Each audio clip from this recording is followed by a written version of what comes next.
Number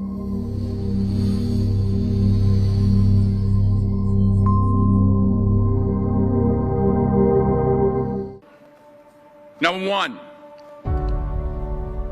put God first.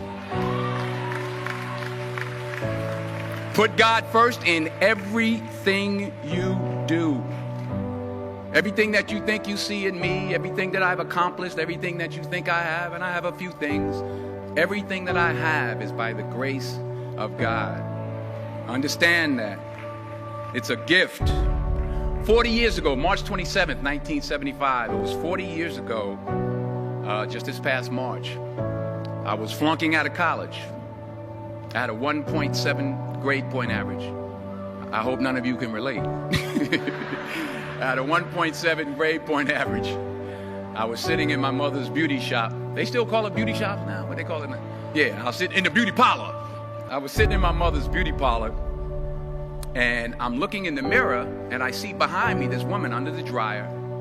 And every time she looked up, every time I looked up, she was looking at me, just looking me in the eye. And I didn't know who she was, and I said, she said, somebody give me a pen, give me a pencil, I have a prophecy. March 27, 1975, she said, boy, you are going to travel the world and speak to millions of people. Now, mind you, I was flunked out of college. I'm thinking about joining the army. I didn't know what I was going to do, and she's telling me I'm going to travel the world and speak to millions of people. Well, I have traveled the world, and I have spoke to millions of people. But that's not the most important thing, the success that I had. The most important thing is that what she taught me and what she told me that day has stayed with me since. I've been protected. I've been directed. I've been corrected. I've kept God in my life, and it's kept me humble.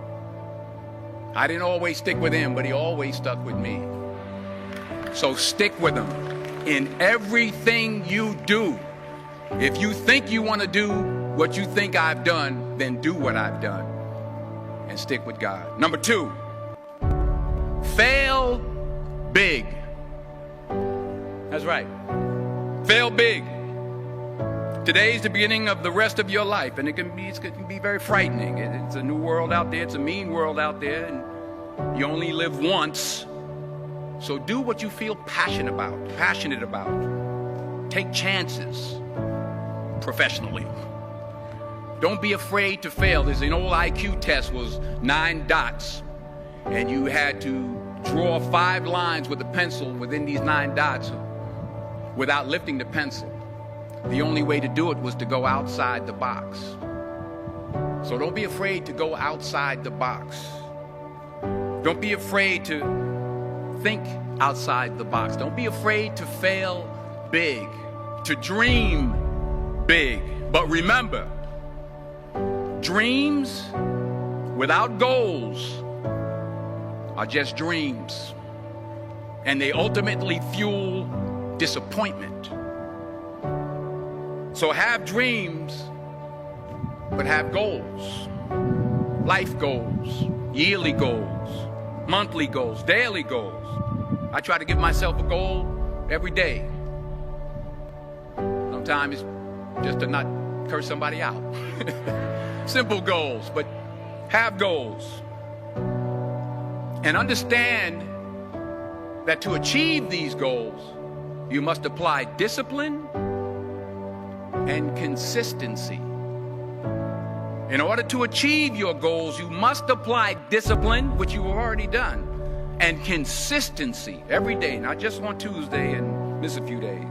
You have to work at it every day. You have to plan every day. You've heard the saying, we don't plan to fail, we fail to plan. Hard work works. Working really hard is what successful people do. And in this text, tweet, twerk world that you've grown up in, remember, just because you're doing a lot more doesn't mean you're getting a lot more done. Remember that. Just because you're doing a lot more doesn't mean you're getting a lot more done. Don't confuse movement with progress. My mother told me, she said, yeah, because you can run in place all the time and never get anywhere. So continue to strive, continue to have goals, continue to progress. Number 3, you'll never see a U-Haul behind a hearse. I'll say it again. You'll never see a U-Haul behind a hearse. I don't care how much money you make, you can't take it with you. And it's not how much you have. It's what you do with what you have. We all have different talents. Some of you will be doctors, some lawyers, some scientists, some educators, some nurses, some teachers. Yeah, okay. Some preachers. The most selfish thing you can do in this world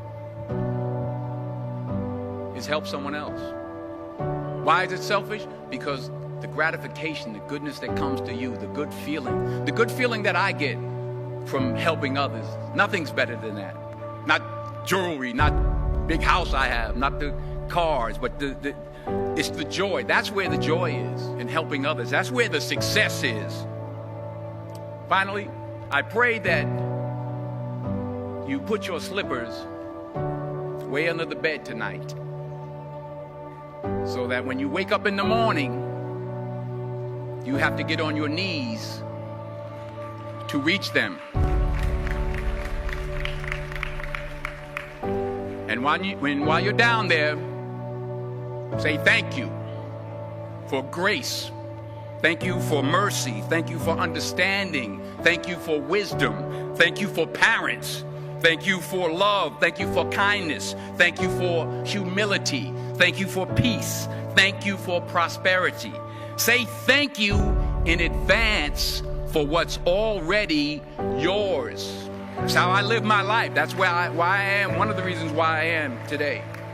Say thank you in advance for what is already yours. True desire in the heart for anything good is God's proof to you, sent beforehand to indicate that it's yours already.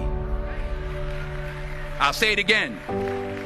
True desire in the heart, that itch that you have, whatever it is you want to do, that thing that you want to do to help others and to grow and to make money, that desire, that itch, that's God's proof to you, sent beforehand already to indicate that it's yours.